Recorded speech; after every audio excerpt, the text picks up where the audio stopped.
Hello, friends. Welcome to another episode of the Rotoworld Football Podcast. My name is Josh Norris. As always, joined by John Daigle. Yep. But this time it's a little special. Get Hayden Wings here. That's Gentlemen, right. how are we? I'm doing good. The weather's great, apparently, for Connecticut, so can't complain. If I'm not complaining, then it means it's fine. Sunny and 46 is really good, actually. Hayden, you have been here in the Connecticut area all week. Right. What's hotel life like? It's good. Just getting used to spending 9 days in there. But went down to the gym, got my Peloton on, first time ever, and it's been awesome. Is there one instructor that you're like, yes, this person and I have this strong connection that will be a lifelong bond we carry with each other through the rest of our lives? No, actually what I did is I hacked into the screen, put the All 22 on there, got my film grind on, and we're good to go. All right. I asked because, you've been here, but I haven't seen you in 2 days. Right. So I was just making sure that you were going to be here today. I'm glad you are. There's this column I do that's pretty long, takes a lot of hours, so Okay. that's what I was thought doing. you just might have like stacks and stacks of room service in your hotel room. Not quite. No? We may hear about that column today at some point. At some point. So today, as you all know, is our game previews episode. We'll have 9 game previews. And again, if we don't cover your game, root for better teams. That's the slogan of this podcast each week. Let's That kick it or off. I didn't fight Josh for it. Just know that. There's a lot of good games this weekend. Yeah, there So are really, a really lot good of good contests. And games. let's start with one of those. The Seattle Seahawks at the Philadelphia Eagles. Eagles at home. 1.5 point favorites, a 49 total. As we know, the Eagles are 5-5. Seattle 8-2. Daigle, I'll start with you. Are you surprised that the Seahawks are not the favorites here? A little bit, I guess, but we've seen the past 4 games. Now, this obviously entails their offense not putting the foot on the gas, but Russell Wilson hasn't finished as a QB1 in 4 games now.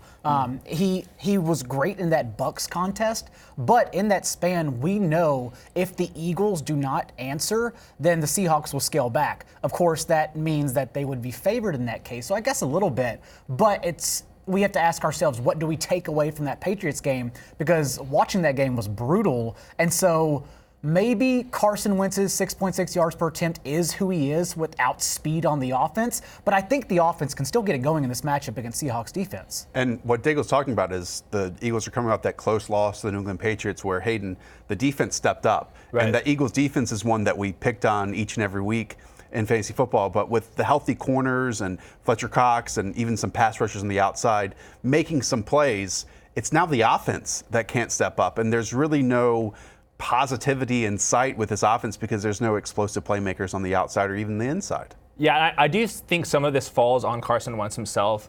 Only Jared Goff has taken a further step back from last year to this year in next-gen stats, completion percentage over expected metric. So there is some accuracy problems here, but the lack of playmakers is huge. The one thing that they have going for them is both defenses are pass funneling defenses. That's why I kind of like the over this week. I was surprised how low the Seahawks team total was. I think this is a bounce back spot for all involved. To keep it going on the Eagles side, they're injured right now, at least banged up. Injured might be taking a little far, but Lane Johnson left that game. Jason Peters, the left tackle, left that game. Nelson Aguilar is hobbled. Jordan Howard, we know, missed that game. Alshon Jeffrey is questionable. That's a lot of important pieces, and it's kind of wild, again, that we keep talking about Jordan Howard as an integral piece of this Eagles offense, but he really is. Even more so than the wide receiver injuries, though, since as we talk about week and week, they still lack juice on the perimeter. I think that Lane Johnson or Jason Peters injury is the big one. Both of them are. Yeah, but last week, remember, Wentz didn't take a single sack in the first half, and the moment it was Johnson, correct, that left? Or Yep. Yeah, once Johnson left, then he took 5 sacks in the second half. That's a big deal. Jadeveon Clowney, we have to wait for his status on the opposite side. But either way, I would think that's the cog in this offense that slows them down, if anyone slows them down. We still know Ertz is going to get his. They can throw Gilmore on him like last week all they want. But the Seahawks have no answer for Ertz in this matchup, who's now seen 11 targets back-to-back games. Goddard's wearing a little bit of touchdown deodorant at the moment, but either way, his involvement in their past 2 games with Alshon Jeffrey in particular is elite tight end 1 usage, so he's just become their second receiver. To your point, Hayden, we talked about Carson Wentz at the top here and that he has somewhat regressed, at least statistically, this season. Well, he's going from a defense in the Patriots where he still gave them a chance to tie that football game to that throw to Nelson Aguilar.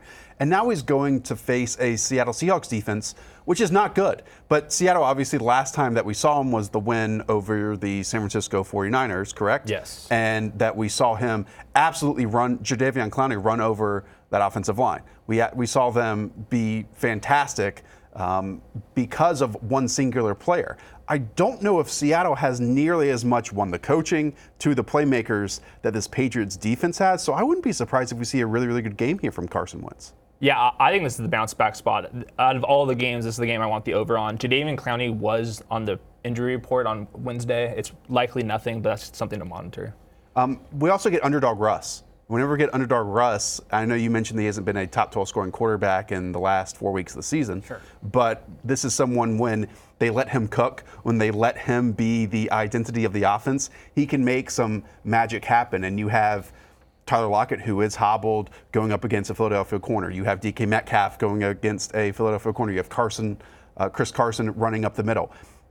As I talked about with Philadelphia's offense going against the Seattle defense, I wouldn't be surprised. I wouldn't be pessimistic at all about the Seattle offense going against Philadelphia's. No, even without Tyler Lockett, like, we know Tyler Lockett has to be efficient. And by the way, I think I misspoke. I think it's 3 of his last 4 games. Whatever the case, though, we know Russ is only hindered by the hierarchy above him. Yeah. He's never hindered by his own talent whatsoever. So if the Eagles respond, then we know the Seahawks will respond. And it comes down to Tyler Lockett's health, but more to the point, DK Metcalf, who still leads his position in end zone targets, and what we think will happen with Josh Gordon now that they have an entire 14 days to integrate him further beyond third down slants like he was used on that Monday night contest. Because without Lockett, you would think they have to lean on him more. That, or we look to what I believe could be a sneaky spot if Lockett's out, is Jacob Hollister in this game. I'm just still left stunned why I know they're home, but why they're favorites here. We get underdog Russ, Seattle coming off a bye, with Seattle right now having the number 1 passing offense according to DVOA. I think it's because we know the Eagles will struggle running the ball without Jordan Howard if Jordan Howard doesn't play, and the Seahawks have allowed 20 fantasy points in 5 of their last 6 games to opposing quarterbacks. The Seahawks' weakness on their defense is the passing attack, and we know this offense only runs through wins at the moment. All right, next game, Miami Dolphins at the Cleveland Browns. Browns favored here by 10.5, total of 44. Browns are a little hot streak, I believe, winning 2 in a row. They are 4-6. The Dolphins, as you know, are 2-8. Just to peel back the curtain here a little bit. On Wednesday, we sit down in the newsroom and try to plan out the 6 games or the 9 games that we're going to cover on this very podcast. And Daigle sits right in front of me, facing the wall, which I could never do. I face the window, this massive window. And I say, okay, let's talk through one, like the first 4 games are easy. Like, we know we definitely want to talk about the best matchups. And so I open it up to Daigle, and he's like, oh, we have to talk about the Dolphins and the Browns. Why are we talking about the Dolphins and the Browns? Well, the fantasy aspect of this game, they're everywhere, like pieces sprinkled everywhere. We've been waiting for Baker Mayfield, and this is finally the week. He legitimately has a shot to finish as the QB1 overall against the Dolphins. His last 3 matchups, as we know, Denver, Buffalo, and Pittsburgh, in that span, QB14, QB13, QB9, okay? Odell Beckham has yet to hit, even though the past 2 weeks, Baker came out 2 weeks ago and said, oh, we're going to force feed him. And now Beckham ranks number 7 receiver in targets in that span, 2-week span, number 7 in air yards, I believe, 2 targets inside the 5, but despite that, 0 touchdowns, wide receiver 29 in that short stint. So this is a great spot for Beckham to bounce back. Kareem Hunt now has entered this offense, and he's been the running back 16 over the last 2 weeks, ahead of Nick Chubb, who's been the RB19 in that span, because Kareem Hunt has a 24% target share, and they're actually integrating him in a way I didn't think they could. I did not think this offensive staff was Forward-thinking enough? Yeah, I didn't want to say Creative enough? intelligent was offensive. Yeah. Forward-thinking enough, creative enough, there you go, to put both in the field in this pony personnel they're using. But Kareem Hunt is a major factor and beyond a flex option. He's a true RB2 the rest of the season. So now it's... So basically the analysis is play all your Browns. Yes. And you knocked Devontae Parker, who's also the wide receiver 15 since Preston Williams went down, and was the wide receiver 3. How many games is that, though? That's like 2 games? No, but wide receiver 3 heading into it. I believe he's wide receiver 36 on the season before that. Like, Devontae Parker's been, it's actually been his breakout year, and I know we've been waiting 5 years for that. It truly has been his breakout season. Calling it a breakout season is like offensive to someone like Cortland Sutton, who's actually having a breakout season. It maybe just took Devontae Parker a little longer. That's all it. Hey, Still how do a you view little this bit game? longer. Because this is one where really the story from the big picture might be bigger than the actual individual pieces, because this is the first time we're going to see the Browns coming off that Thursday night fiasco with Myles Garrett knocking people in the head with their own helmets. We have Larry Ogunjobi, who's also missing this game. And for the Browns, again, they've won against the Bills and the Steelers recently, and this is an easy schedule that they have basically the remainder of the year. They have the Dolphins this week, they have the Steelers, and they have the Bengals, and they have the Cardinals. Winning those 4 straight games would bring them to 8-6, and there's a possibility that this team is still playoff bound. Yeah, and one of the storylines is this is a very emotional team, and once they get on a hot streak, that plays into their benefit here. Odell's going to be bouncing back soon, like all those stats you just mentioned. I think he's like a top 12 play, even though he's been like a wide receiver 3 this year. I think Baker's probably the best streaming option of the week. I just picked him up in one of my leagues. And then the Dolphins have already been bad. They just sent 2 more defensive backs to injured reserve. They did. This is a major problem. Yeah, those names are Bobby McCain, went on IR. Rashad Jones went on IR. David Njoku returns most likely in this game, coming off that injury designation. Daigle, is there anything else you want to say in this game? No? I think We can just move about on. I think you said everything. You already mentioned David. I'm not Njoku. watching this I think game. that'd be a piece. This game might be interesting. This is like a true potential Baker 5-score game. I agree. Yeah, They're projected for the most That doesn't points make it interesting. I think it's interesting. All right, let's move on. Jacksonville Jaguars at the Tennessee Titans. Titans here are 3-point home favorites. They're 5-5. Jaguars are 4-6 with a total of 41.5. We saw Nick Foles make his return to the field last week. To me, it was an absolute dud. Like, he just looked not good against the Indianapolis Colts. What's your read on this Jaguars team with Nick Foles at the helm, Hayden? Well, he's going to be taking his deep shots, which helps DJ Chark and Chris Conley, and he also targets the slot receiver in D.D. Westbrook. I think all 3 of these guys are somewhat in play, depending on how big your league is. DJ Chark has just been awesome. Just so awesome. He A real breakout year. Yes. He was also broke out much quicker than Devontae Parker did. He did. Last week, DJ Chark broke the 200 air yard threshold, which is only a couple players have done that this year.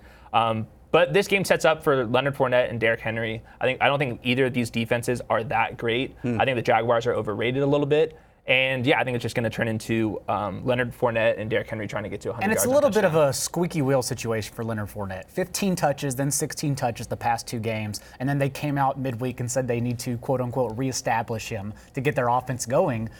He averaged 25 touches in the 8 games before those past 2 ones. So I would imagine they feed him early and often, including getting him involved in the passing game. And I know Josh is not impressed by the way they call plays and run him inside the 5-yard line. And I agree, it's slightly sluggish, but he's still a top 10 running back. He's still a top 10. Whenever you can reestablish the 24th team in run offense DVOA, Sure. you have to do it.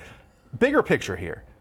I think Gardner Minshew should have the starting job back. He just fits what this team is offensively better than Nick Foles does right now. And sure, you can say, well, we have a game and a quarter of Nick Foles football this year. But what we do know about the Jaguars is their offensive line is not good enough to protect their quarterback for long stretches of time. And Nick Foles is someone that, even back to his great Philadelphia Eagle days, was someone that played behind a great offensive line with tight ends that he could throw the football to, with a running game that was very good under Doug Peterson at that time. And right now they don't really have any of those things. And Gardner Minshew, sure, he's going to make his mistakes, and he had some bad moments against like the New Orleans Saints this year. It was a really bad performance. But what you can bring to the table with Gardner Minshew is someone that creates in chaos. He has that comfort element to his game. And Nick Foles doesn't. And I understand like wanting to see what you paid for this offseason, but if the goal is to win, and I guess it's not, you're 4-6, you're not going to make the playoffs. But again, Gardner Minshew just fits better with the identity of this team of what they are in actuality, but I still think the Jaguars are confused on what their identity really is on the field. Yeah, and I think even just from a team building perspective, you would want to see what you have with Gardner Minshew because he's the much cheaper quarterback. You have him under contract for 3 more years after this one. I would want to make sure that I'm not letting some cheap quarterback that could be a potential starter long term sit on my bench. Let's look at the Tennessee side of this. You mentioned that the Jaguars defense shouldn't get as much respect as they're getting. They really shouldn't get any respect. They're 30th in run defense DVOA right now. And guess what the Titans want to do? They want to give 25 touches to Derrick Henry. This is just a 3-point spread. I could see being a much larger one if Derrick Henry has 100 yards at halftime, which is a major possibility, and basically what Marlon Mack did to this defense last week. Well, not just Marlon Mack. Jonathan Williams came in and then also ran for 100 yards off the bench. The Jaguars are a true run funnel, and like you said, we even had a game that A.J. Brown played without Corey Davis before the bye. Now Corey Davis is back practicing in full, but A.J. Brown played 94% of the snaps, got 4 targets, 1 catch because it didn't matter whatsoever because this team, the receivers, the entire receiving game is inconsistent. It is. The one true option is Derrick Henry, and the more they get him sprinkled with 1 or 2 splash plays that always go for 80 yards for some reason when he catches the ball behind the line of scrimmage, that actually helps their offense more. So it's a true top 5 potentially Derrick Henry game. Don't tell him this, and maybe it doesn't really qualify, but I bet Ian Hartitz's helicopter prop is Derrick Henry this week. Okay. I was just about to say that. I really believe it is because we could totally see 125 yards and 2 touchdowns. I think it'd be It's a cheating. big game. I think it'd be cheating if you pick it. Because I think it's it's too too easy? obvious. Yeah, but I want to see some lower guys. This Titans team is super healthy too. I think I looked at their injury report and it's basically just Delaney Walker who's questionable. Yeah, he might be coming back. They're still starting LaShawn Sims on the outside. I'm kind of worried about that. But as we know, it's once again Nick Foles, who you have no faith in, Well, and DJ Cameron Wake Sharp. has played well in terms of rushing the passer. Harold That's Landry has fair. had his moments rushing the passer. I just don't see how this Jacksonville team and how they've played, especially last week, can match up with this Titans team. Not saying it's a great Titans team, but where they are strong, they can just demoralize the Jaguars. And I agree. No matchup anyways, even if Malcolm Brown was on the field. DJ Shark is Malcolm Butler. DJ Shark is a true wide receiver 1 the rest of the season. And now with my positivity towards the Titans, they're going to lose by 20. All right. Most likely. Next game, a fantastic one. The Dallas Cowboys at the New England Patriots, 46.5 total in this one. As you know, the Patriots are 9-1. Dallas Cowboys are 6-4. And the Patriots at home are 6.5 point favorites. Hayden, Dak Prescott is just playing unreal football. He did it last week, against the Lions? Yes. He did it the week before against the Minnesota Vikings in a loss. But now he might face his most difficult test of the season in this New England Patriots defense, who are probably also facing their most difficult test of the season against this Dallas Cowboys offense. Yeah, and the Patriots defense, the reason why they've been so good outside of the turnovers and the sacks and everything is they are not letting wide receivers get deep. And that's what the Cowboys have been so good at. Amari Cooper's been great at it. Michael Gallup's been getting downfield. So that I see as a potential issue here. I think Dak Prescott still deserves to be started in most leagues. I wouldn't take him that far and pick up a streamer. But I think he needs to use his legs a little bit this week to save his stat line. And the guy that's kind of interesting to me this week is Randall Cobb. Yep. The Patriots are the softest underneath, right in the middle of the field. Randall Cobb has been great. And I think he's probably the most underrated aspect of the entire game. Randall Cobb is ranked as the wide receiver 10 over the last 3 weeks because Dak has gotten everyone involved. And I was trying to figure out, because we know the Patriots play a league high rate of man coverage, which player do you take out of this Cowboys offense? And ideally, you just take away Dak, but you can't do that. So I think Cobb is the sneaky piece in this. And then I don't think they focus, honestly, on Ezekiel Elliott either. No. I just think they let Ezekiel Elliott have his day, and maybe it doesn't even matter. And they do struggle against 2 running back sets. So perhaps after we saw Tony Pollard arguably have more explosiveness than Zeke last week, maybe we get a few more touches for Pollard as well. It's going to be a fun test for Kellen Moore against this Bill Belichick defense, and hopefully it is Kellen Moore, not Jason Garrett, that's a key. Is being able to create this offense. The note you made, and it's kind of cliche to say, well, the Patriots take away the offense's best weapon. If that's the case here, it's probably Randall Cobb, right? But what we've seen, not Randall Cobb. Amari Cooper. It's Amari Cooper. Yeah. What we have seen from Randall Cobb and what we have seen from Michael Gallup is that they can step up in those situations. Michael Gallup especially, that leaping catch, that circus catch that he had last week. I went back and watched that game, and really if you condense it down to Dak Prescott's real completions, he was only hit against the Lions basically 1 time. And this Lions defense, sure, it might be coached similarly to how the Patriots coach theirs, but the roster, the talent is drastically different. So the Patriots obviously will get after Dak a little bit more, but I'm not so sure if I'm nervous of Dak Prescott against this Patriots defense. That can fall on its face immediately from that first drive. But he's been playing so good, man. I was thinking that too. It's like the Patriots defense is no match for Dak right now, and vice versa. This is truly spells a shootout for both sides, I believe. I don't know what they can do to stop all these pieces. And as we saw last week, whenever you get not only Pollard but Blake Jarwin involved as well, like this offense is clicking. Hayden, can I put you on the spot? Because this Patriots defense was historic through those first 6 to 8 weeks of the season. Matchup based. But and so much of it was creating turnovers and scoring points off those turnovers. Yeah. They haven't really been doing that as of late, so it's kind of a real defense who they really are now and facing these actual teams like the Dallas Cowboys. Yeah, and the Dallas Cowboys have not been taking that many sacks. They have not been turning the ball over a lot. Vegas does project the Cowboys for only 20 points right now, so that is a saving grace for the Patriots defense for fantasy. But yeah, I think this is a closer game than what people are giving it credit for. I think the Cowboys are like one of the best teams in football. Even their record says otherwise, and I know the coaching is going to hold them back, but talent-wise, you let Dak cook, you're going to see good things. And we know Dak has just played unreal football when he has both his tackles, like basically all of his offensive linemen out there. They've gone through a little bit of turmoil on the interior, but I think they're totally fine here. We haven't talked at all about the Patriots offense. Yeah, we need to as this well. This is the Patriots offense that last week against the Eagles felt like they needed to go deep into their playbook. This hasn't been talked about enough. We saw that Julian Edelman hooked up with Philip Dorsett on that basically 2-read throw that he had. That was awesome. But there was another throwback earlier in the game. Like, how often do you see the Patriots offense feel the need to have 2 throwback plays in the same game? It's because right now, a lot of things are difficult for this Patriots offense, and that's concerning. I'm not saying that's going to be concerning when we come to January, and I think they figure it out, especially Isaiah Wynn coming back right now. What this team is right now, with Robert Quinn playing at a high level, DeMarcus Lawrence playing at a high level, it could be an interesting day and a frustrated Brady that we see at the end of it. It would help, obviously, if Mohamed Sanu was available. The reports are he's going to miss a couple weeks. Yeah, Tom Curran reported that. But if you want to get right, you play the Cowboys defense, who not only allowed 7 20-plus yard plays to Jeff Driscoll-led offense, they are averaging over 3 20-plus yard plays on the season. It's just a defense right now that all the players are not playing up to par what they expected coming into the year. A few key pieces struggling each and every week, despite the fact that Robert Quinn and Michael Bennett continue showing up on the pass rush. So getting Isaiah Wynn certainly helps out, and I still think it could be a big day for Brady and Edelman in particular. I would imagine they shift Edelman back into the slot with N'Keal Harry and Philip Dorsett playing on the perimeter. But yeah, I actually love Brady and Edelman in this matchup as well. Brady right now has a career low 3.5 touchdown percentage. His 6.8 yards per attempt is the worst since 2006. A lot of that could be pointed to the receivers. I'm hoping N'Keal Harry plays like a first-round talent. They need him so bad right now in the red zone. They're missing Gronk a ton.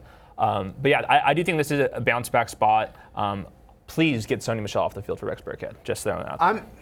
And again, I'm not one of these people that thinks it's like the end of days for the New England Patriots or even Tom Brady. Like, I still think he's playing at a really high level, to be perfectly honest with you. But, and again, we could be totally wrong here. I just don't see a flaw in this Cowboys team right now, despite their record being 6-4. And the Patriots have a few flaws. They have a few flaws right now. Now, if Isaiah Wynn comes back and changes the scope of that offensive line, then that eliminates one. But right now, they are the more flawed football team. My concern is, because this is the way illogically that these primetime afternoon island games go, because there's only 2 games, remember, this game and then Titans-Jaguars, since the league flexed for whatever reason Seahawks-Eagles to noon when they took it out from Sunday night. The way this game sets up is that the whole world, the nation is watching, and then it comes down to the final minute and it's a coaching buffoonery that settles it. Because obviously we know the Patriots will outcoach the Cowboys. That is my concern. Let's go now to one of the games of the weekend. That is Sunday Night Football. The Green Bay Packers at the San Francisco 49ers, who you know are 9-1. The Packers are 8-2. The 49ers here at home are 3-point favorites. We know that the 49ers are coming off a narrow win against the Cardinals when they finally took the lead with basically just a minute left on the field. We haven't heard from the Packers in quite some time. They are coming off a bye. Daigle, this sets up to be maybe one of the games of the season. How does it play out? You have to ask yourself if all of the injuries for the Niners if they can actually overcome them. Not only on the offensive side of the ball, we've only seen Wednesday and Thursday practice. We have no George Kittle. We think we're not going to get him on Sunday night. We have no Emmanuel Sanders yet. Deebo Samuel has been banged up as well, hasn't practiced yet this week, and then no Matt Breida. But the defensive side of the ball is the big one in stopping Aaron Rodgers in the rushing attack, because no Dee Ford and no Ronald Blair is actually big. This team has allowed over 130 rushing yards per game in each of their last 4 contests, right? So how do you stop not only Aaron Rodgers attacking with Davante Adams back healthy, who has now had 14 days to rest his turf toe further, but also Aaron Jones and Jamal Williams, who continue getting snaps? It just seems almost like it's too much to overcome, even for this well-coached team. I'll tell you how you stop it. What was the worst game that we saw from Aaron Rodgers this year in this Packers offense? Against the LA Chargers. Yes. Yeah. Okay. What type of defense does this San Francisco 49ers team run? A very similar one to the Chargers. Where is their personnel very similar? Up front, creating disruption, creating pressure. That Packers offensive line really struggled against the Chargers. And where are the 49ers best? It's with Ark Armstead up front. It's with Nick Bosa up front. It's with DeForest Buckner up front. So on and so forth. If that is where the 49ers can control this game, and that's a difficult one, right? But if it can be and they do what the Chargers did, then it could easily be a 10-plus point win by the 49ers in this game. Yeah, I think it's going to be low scoring as well. I do like the 49ers too. Getting these pieces back is so key, though. We need Deebo Samuel. He's been one of the best, maybe the best He's rookie been receiver. So good the past 2 weeks. Some of these catches he's making down the sideline. But yeah, I think this is an okay spot for Aaron Jones. I think Davante Adams is going to be coming back eventually. He hasn't scored a touchdown yet, and that's been kind of his calling card for these last couple of seasons. He's due for a game, but I'm not sure if we're going to see it that much. Packers, 49ers, I think it's going to be defense again. Go ahead. Raheem Mostert and Tevin Coleman, let's talk about offensive pieces a little bit here, because as we expected, they both played 49% of the snaps last week for the Niners. I would expect they do it the same. The big one, though, on the other side of the ball, the Packers, is that we talked a little bit a few weeks ago, Aaron Jones, what would happen to his target share? Team high 20% once Davante Adams came back. And what happened is that the past 2 games for the Packers, Davante Adams has just gotten all the targets. It has pretty much rendered everyone else useless or just random pieces in this offense. Aaron Jones, the past 2 games, a total of 3 targets and also a total of 3 touchdowns. So he's averaged 12 touches in those contests. He can't live in fantasy off of 3 touchdowns, right? Like, it just won't happen every week. So if he continues splitting snaps with Jamal Williams, which he will, they will every single game, then it is kind of worrisome. We also have another game to write the season story of Jimmy Garoppolo. Luckily, it seems like we get to do that every single week. Last week, we know he threw for over 400 yards and 4 touchdowns, but he also had 2 red zone interceptions, and those were killer interceptions. Luckily, he's facing a Green Bay Packers team who are like kind of the opposite of the Indianapolis Colts, and let me explain. Because the Colts are like a better sum than the parts. I think for the Packers defense, their pieces are better than the total, because they have talented corners, yet you see receivers run wide open far too often. That's going to be an issue facing Kyle Shanahan. Yeah. You have Preston Smith and Zadarius Smith on the outside, who are very good individual pass rushers, and Kenny Clark up the middle. Yet it's not like they create consistent disruption. Like, they lose their rush angles, their rush lanes. Then you have Blake Martinez, who can just be run over in the running game, and the Packers are allowing 114 rushing yards per game to opposing backfields. This plays, to me, also right into the identity of this 49ers offense and kind of their identity of the defense. Maybe I'm being too positive on the 49ers here, but it adds up where should be a really, really good bounce back performance for them. I mean, he has answered and responded whenever called upon, whenever he's been needed in most cases, but he's only exceeded 300 yards in 2 games against the Cardinals. He's only eclipsed 3 touchdowns against the Cardinals and the Bengals. So in any other contest, he's just kind of been average, to be honest. I wonder if the Packers can take anything from what the Cardinals have done, because the Cardinals have really been one of the teams that have able to solve the riddle a little bit of this 49ers defense, and so much of it is, eliminating people from the box and then running in that format. And I wouldn't be surprised at all if we see Matt LaFleur do the same thing. Yeah, the run DVOA splits for the Packers. They're in the middle of the pack against the pass and towards the very bottom against the run. So this is going to be Tevin Coleman, and then I don't think Breida's going to play, but Raheem Mostert's also involved. Yep. Let's move on to Monday Night Football. That is the Baltimore Ravens at the Los Angeles Rams. Just another great football game, gentlemen. 8-2 Ravens, 6-4 Rams, 46.5 total, and the Ravens are 3-point favorites on the road. Hayden, the Ravens have an argument of being one of the NFL's best teams, if not the best team, Meanwhile, even after a win, there are questions about Ravens this don't lose. Rams team. How do you think this one shapes out and stacks up? Because it's wild that thinking back to a year ago, we would say that Lamar Jackson is the best passing quarterback in this game. That is very true. The Ravens are just so well-rounded right now. The defense is coming together. That secondary has been awesome. And Jared Goff's just been so bad. So I really don't think this game's going to be that close even. I think the Ravens are just like light years ahead with Lamar Jackson. The Rams do play some good defense, though, against the run, especially with Aaron Donald up front. But I looked at where the Ravens run the ball. They're running it off the edge a lot. I don't think this is going to be that big of a deal for Mark Ingram. I don't think it's going to be that big of a deal for Lamar Jackson to run it. So, yeah, I'm all in. To your point, we get Greg Roman, who's the offensive coordinator for the Baltimore Ravens, against Wade Phillips, who, really is one of the best defensive coordinators this league has ever seen. And the Rams are a defensive identity team. Now, you get Aaron Donald maybe unblocked in certain situations as the read man. And I just don't know how a team, we haven't seen it really, that can shut down this Ravens team. And it surprised me, Daigle, they're averaging 10 more points per game than a Sean McVay-led offense. I think they're averaging 34 points. Meanwhile, the Rams are averaging 24 points per game. That's interesting. And we're talking about the Ravens offense right now. Either right? one. Okay. You can take it anywhere you want. Okay, well let's go with Rams defense really quick, because you mentioned Wade Phillips. And I know over the last month, I do personally believe this is the best coached defensive unit Wade Phillips has had for the Rams so far. However, over the last month, you just have to look at the context. Injured Matt Ryan, Andy Dalton before Andy Dalton was benched, and then Mason Rudolph and Mitchell Trubisky. So let's calm down with the stats over the last month. And then you ask, how can they stop Lamar Jackson, who no one has been able to stop, especially when he gets Mark Ingram involved in these little dink and dunks every once in a while.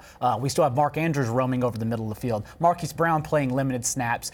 I don't know if it's for injury or for just because they bench everyone in the third quarter because they're that good every single week. So it is a unique matchup for both sides of the ball. It is. But as you mentioned with the Rams passing offense in particular, I mean, what did they do without Robert Woods, who is still away from the team? We saw them lean on Todd Gurley, 28 touches on 41 snaps. He had 28 touches? 28 touches, his most since week 8 last season, on 41 snaps. Basically, he's on the field every time, and he's getting a touch every time because they have no other option. And it was efficient last week against the Bears, yes, but can you really do that against the Ravens? I guess that's how you would attack them, but that's not going to work out. So I'm wondering, sitting here, who does Jalen Ramsey cover?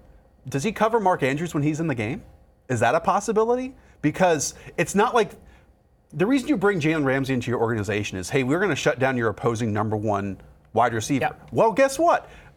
The Ravens don't really have a number one wide receiver. Their passing offense is efficient. And meanwhile, we know that Aaron Donald can create some instant disruption unlike anyone else in the league. Well, now you have one of the most mobile quarterbacks in the league who also isn't just holding onto the football as a passer. He's not a statue back there. He can make you miss in the back. To me, it all lines up the positives for the Ravens as negatives for the Rams. Yeah, going back with the Todd Gurley situation, I'm kind of buying into this increased touch totals. Going into the offseason, that was the reports. Later in the season, they're going to start riding them. I think that's what we're going to see, and I think now it's out of necessity. Going into the season, we're like, oh, Jared Goff's been playing well. Their passing attack is good. Now we don't have that, so I think that it's just going to be Todd Gurley, 20, 25 touches every game. Todd Gurley, still an RB2 in this matchup, despite it being tougher. But as you mentioned about Jalen Ramsey, you're shaking your head no? No, I was just talking to Chris in the control. Oh, okay. Jalen Ramsey, though, previously with the Jags, he wasn't moving to the slot whatsoever, but we've already seen this year with the Rams, he did travel with Juju Smith-Schuster to the slot. So it would make sense that they put him on Marquise Brown if this is a competitive game. And even so, you're going back to Marquise Brown as a wide receiver 3. It just sucks every week because you really don't know his limitations or his snaps because, like I said, they take him off the field. Time now for Patrick Daugherty to join the show. Patrick writes the rankings up on Rotoworld. If you need just any conundrums, anything that is troubling your lineup, Patrick has them covered. And also, I'm sure he'd love to just get your one-on-one questions on Twitter too, at RotoPat, so go and ask him there as well. All right, Pat. Tell him all of your leagues. Pat, let's start off with the Tampa Bay Buccaneers at the Atlanta Falcons. Two fun teams, despite both, I believe, being 3-7. And the fun is in that 51.5 total. The Falcons at home are 4.5-point favorites. We know that the Falcons have won 2 straight games basically since their head coach was maybe about to be fired. So, Pat, can this Falcons team continue to ride this wave, dude? Yeah, when you said the Falcons, you misspoke. You meant 85 Bears. With 11 sacks and have forced 4 turnovers over their past 2 games after, Dan Quinn appeared to be a goner. Should changing a defensive play caller really make this big of a difference? I guess it does. I don't know. Something weird going on there, but it's hard to see. So the good news is, you really can't screw up the Bucs. So it's going to be a big week just in general for the Falcons offense. And Jameis Winston, I guess we're concerned about this resurgent Falcons defense, but kind of like one of the secrets of Jameis Winston is that, just as he turns the ball over against bad defenses as much as he does good defenses, but he also throws for as many yards against bad defenses as he does good. He can only be Jameis Winston. There's really not 2 Jameis Winstons. So even with like the Falcons, even if they sack him 6 or 7 times, get another 3 or 4 turnovers, it's just hard to see how the numbers won't be there in fantasy. All right, well, whether this defense is turned around or not, how are you ranking the rest of these Bucs pieces? Because Godwin and Evans were living alone on a target tree well ahead of Brashad Perryman and Dare Ogunbowale the first 8 games. But the past 2 games, Evans and Godwin have faded away because now we're getting Cameron Brate involved out of nowhere. O.J. Howard was involved against the Cardinals. Scotty Miller now has 9 targets in the past 2 games. Yeah, Scotty Miller. So the target tree has actually grown, and I don't know why. So tell us, give everyone confidence to continue going back, and who do we just eliminate altogether? We can't forget the fabled 8-target Ronald Jones game either.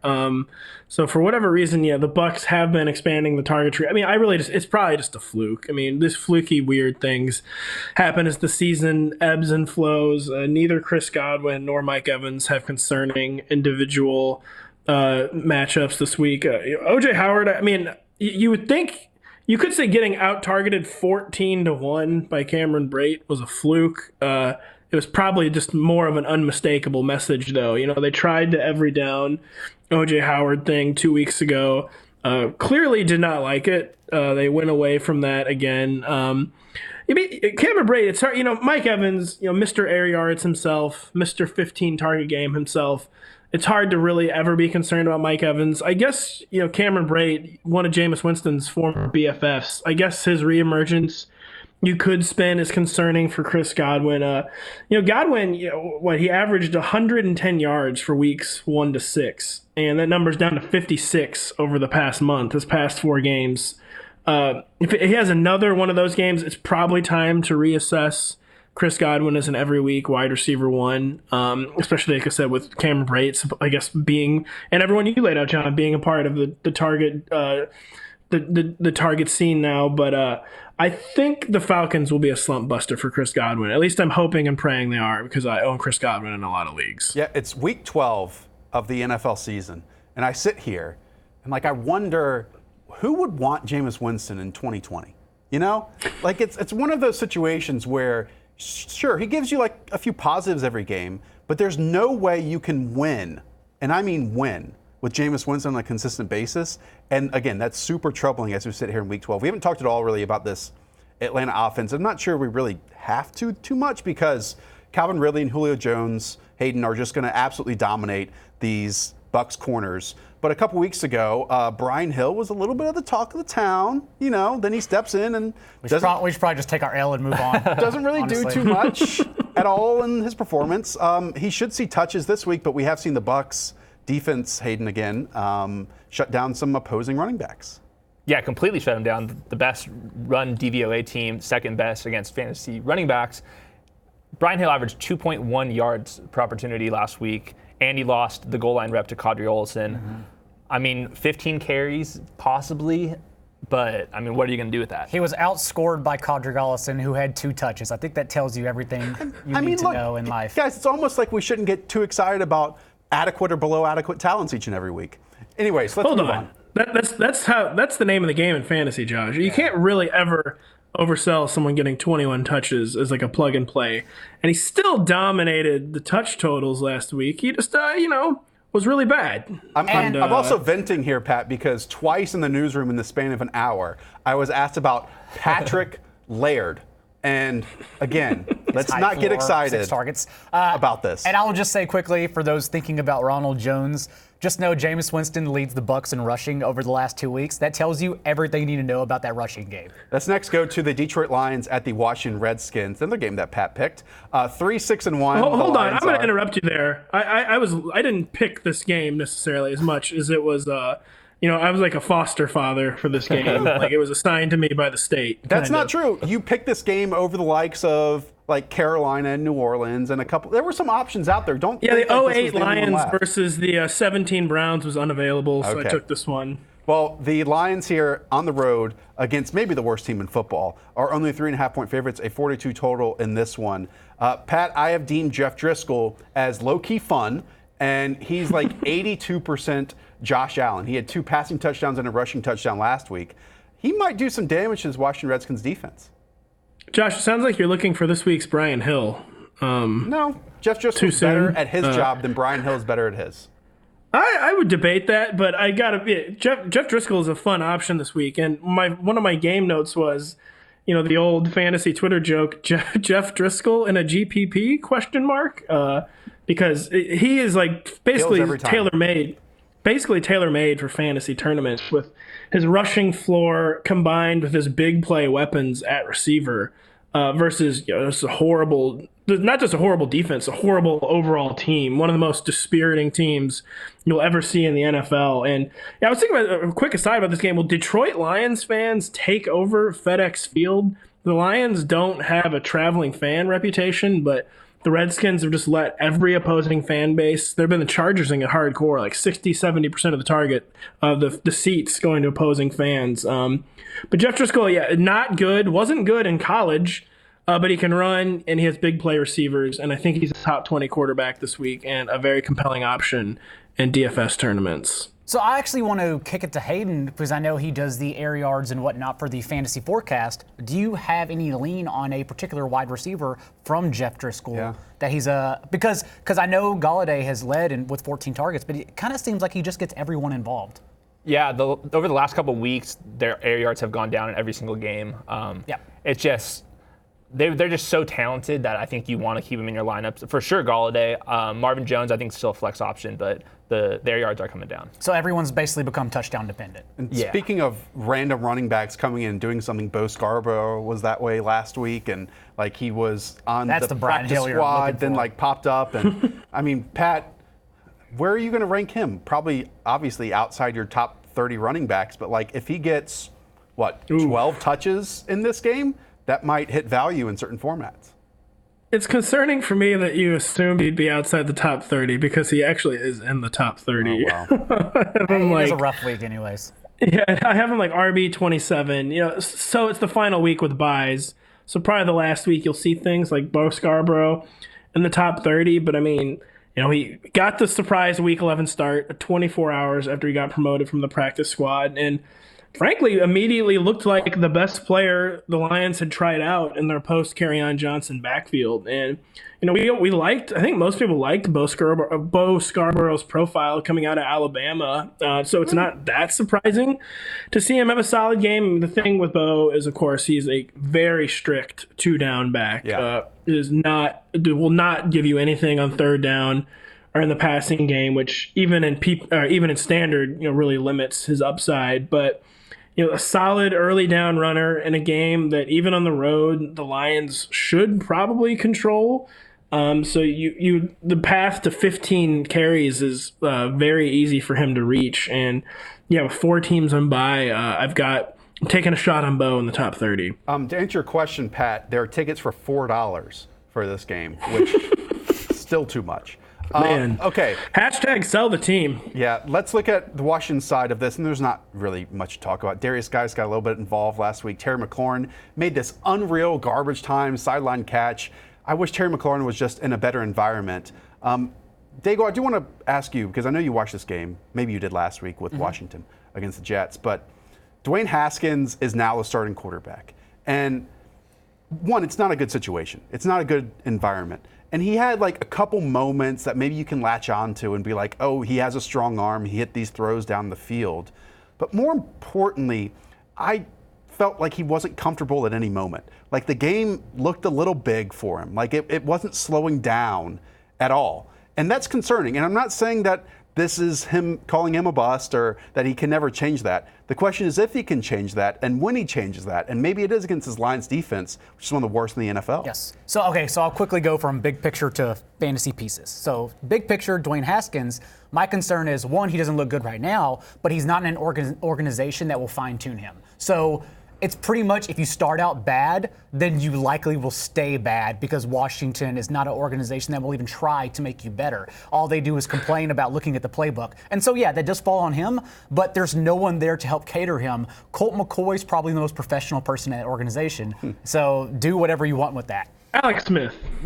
Alex Smith, that's actually true. Moving down, He's going to though, become the owner. He's going to save Dwayne Haskins. To Terry McLaurin now. Terry McLaurin's averaged 5 targets over the last 3 games. Case Keenum, whatever we want to say about Case Keenum, the fact is he was keeping Terry McLaurin alive. And Terry McLaurin's, even his talent, can't trump the poor play going on behind the line of scrimmage. So Terry McLaurin even is like a wide receiver 4 at best the rest of the season. Even against the Lions, he just cannot survive Dwayne Haskins' performance right now. And then I think the sneaky play in this game, pending how injuries shake out, would be Darius Geis. And I'm not even talking as someone who was impressed by the 45-yard catch when they were down by 4 scores. When he basically ran a straight line along the sideline. And then his knee gave out. He stopped and he just moved forward a little bit. No, Adrian Peterson, they said it was rest, but Adrian Peterson is reportedly dealing with a turf toe, and some reporters are saying... And hurt feelings. And some reporters are saying he's actually... You got to keep AP rested for the stretch run, important games. Some actually are saying behind the scenes he's going to miss this game, so I think that's something to watch because we are not scared of this Lions defense. And if Darius Geis plays 45% of the snaps, and he will soak up all the targets ahead of Wendell Smallwood, that's an interesting flex option for bye weeks. Pat, anything to say about this Washington team, or we can just move on to the next game? You could have saved a lot of words just by saying Dwayne Haskins was rosening, because that's what he's doing. I will say, so listen, this is only the second game where Dwayne Haskins has entered the game like knowing he was going to be the starter. His first start, he found out on Friday. So if you're looking for any positive with Dwayne Haskins, at least he's like finally settling into the role, and maybe he can finally tap some of that college chemistry he had with Terry McLaurin. But as bad as the Lions defense has been, Matt Patricia, one thing he has done as a head coach is kind of scramble young quarterbacks. So it's just very hard to find reasons for optimism. Anytime you have to attribute a non-play, like a 50-plus yard penalty, to Dwayne Haskins in favor of him, that's not a good outing. Not at all. All right, let's close out this preview episode with, I think, a fun matchup. This could be a really fun game. Perhaps. The Oakland Raiders at the New York Jets. Raiders on the road are 3-point favorites because they're 6-4. The Jets are 3-7. Hayden, I'll go to you. I watched Sam Darnold last week, and a lot of the throws he made, especially the touchdown throws, were all really nice. They were on lasers. They were from his chaotic footwork.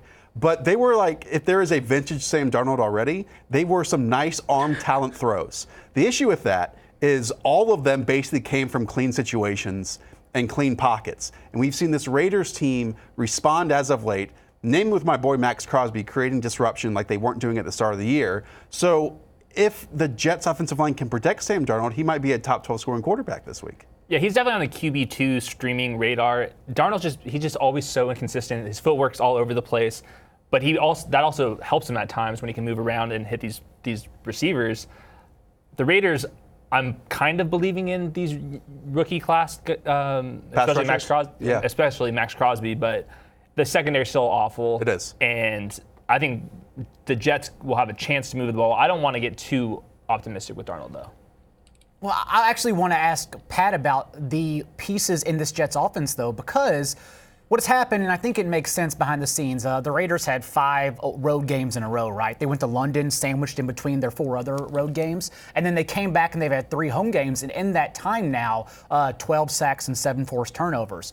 But the Jets' offense, even with Darnold being at a league high, under a league high pressure rate this season, the Jets, what they did over the past month was shorten their offense. And that's why Robbie Anderson has completely disappeared on a 10% target share. That's why Daniel Brown's getting involved. This is why Ryan Griffin's a fantasy option. This is why Jameson Crowder's leading this team and Le'Veon Bell's getting peppered underneath. So Robbie Anderson in particular is what I want to know about, but everyone else, like Ryan Griffin as well, Pat, where do you have them ranked? Because it is a great matchup against the Raiders. My scattered Jets thoughts are, first off with Sam Darnold.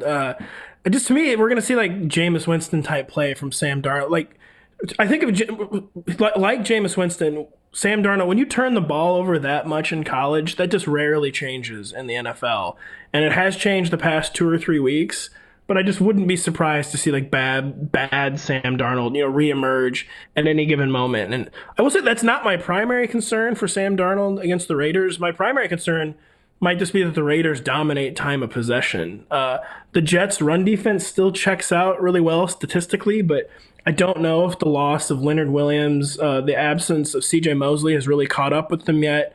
2 of the past 3 weeks, they faced the Redskins and Dolphins backfields, kind of keeping their defensive numbers afloat. So I just wouldn't be surprised to see the Raiders running game go totally nuts in this game and kind of keep Sam Darnold off the field enough to where he can't have a QB Monday. When he is on the field, though, as John alluded to, he's not doing things that kind of will lead to a spiked week, because like Robbie Anderson has been basically phased out, and we're getting these 80 Jamison Crowder yards every week on 10 or 11 targets, and he's just not doing things that'll lead to spiked weeks. He's throwing to Ryan Griffin and he's throwing to Jamison Crowder a million times. Even his touchdown was a 6-yard crossing route. Yeah, so he's made, God bless his soul, he's made Ryan Griffin a tight end one of the bleaker fantasy developments in quite a while. But so Ryan Griffin is a tight end one. Mm-hmm. Jamison Crowder is almost flirting with wide receiver 2 value. He's made Demaryius Thomas a locked in wide receiver 4. So he's doing things point to like very conservative quarterback play, which I guess is not. He's established a floor. But I would say the ceiling, especially this week against the Raiders team that I think will dominate time of possession, just isn't there. Quickly on Oakland's offense side of the ball, and I'm going to point to the Jets defense first. Their use of Jamal Adams lately has been awesome. Mm-hmm. What they're doing is lining him up as like a free edge rusher in a lot of situations. He's basically, and I don't know if this is true, it seems like he has freedom to attack basically at any angle he wants to. Well, the Raiders' offensive line is one of the best in the NFL. Tom Cable has coached this unit up. They spent first-round picks on it. They spent free agent money on it, and it's been really good. And what's that allowed them to do is Derek Carr is playing even better than he did back in 2016 when somehow he got MVP votes. That's allowing him to play inside the structure of the play. That's allowing him to not have to throw vertically often, but when he does, it's very efficient. And that's allowed them to have Josh Jacobs, who's one of the top 10 running backs, top 8 running backs across the NFL. Pat, it's not like there are any new names that you're really focused on in this group, but it might be a situation where you're like, hey, I'm cool playing basically any Oakland Raider here. I suppose, but Derek Carr is talk about lack of ceiling. Even in a game against the Bengals, Derek Carr had 1 touchdown. And that's another thing with the Raiders. When the Raiders get these good matchups, which they've had a lot of lately, their preference will be to just run the ball 40 times as opposed to having Derek Carr letting it loose in the first half. And so Derek Carr, again, kind of like Sam Darnold, is keeping floors afloat. Tyrell Williams has bafflingly been a floor instead of ceiling play. Darren Waller kind of in between, had a 3 or 4 game quiet stretch for reemerging last week. Hunter Renfrow now has a floor in fantasy. I guess that's good. So this is a place again where you go for floor plays, you go for like a plug and play QB2 in Derek Carr, which I guess you can count on a nice baseline of points, but I just don't see spiked week potential. That is going to do it for us on this preview episode. Again, if you need to decide who to start, who to sit in your lineups, go and check out Pat's rankings. They're up. They update all the way He'll love it. through kickoff. Also, go and check out Hayden Winks' Fantasy Forecast column. Can't suggest it enough. It's good. It's great. Unique information. Thanks for being here for a week, Hayden. You'll be here also Sunday. Live show. Rotoworld Live. That's twitch.tv Rotoworld, noon Eastern, when we really do just answer your questions basically for an hour. We preview 4 games, we answer your questions. It's all about you. So again, we argue our positions. Yep. that's noon Eastern, twitch.tv/Rotoworld. And Daigle, thanks for being here as always, man. I'm always here. Thank you for just always being know here. I don't take it for granted, you being here. You and I work together entirely too much. And I think the fact we haven't got sick of each other, or at least from my perspective, haven't got sick I just of don't you share yet. my feelings. I think it's You're not actually seeing the pretty things positive. Josh is saying in the group chat, John. All right, that'll do it for us. Thank you so much for tuning in. We'll talk to y'all soon. See ya.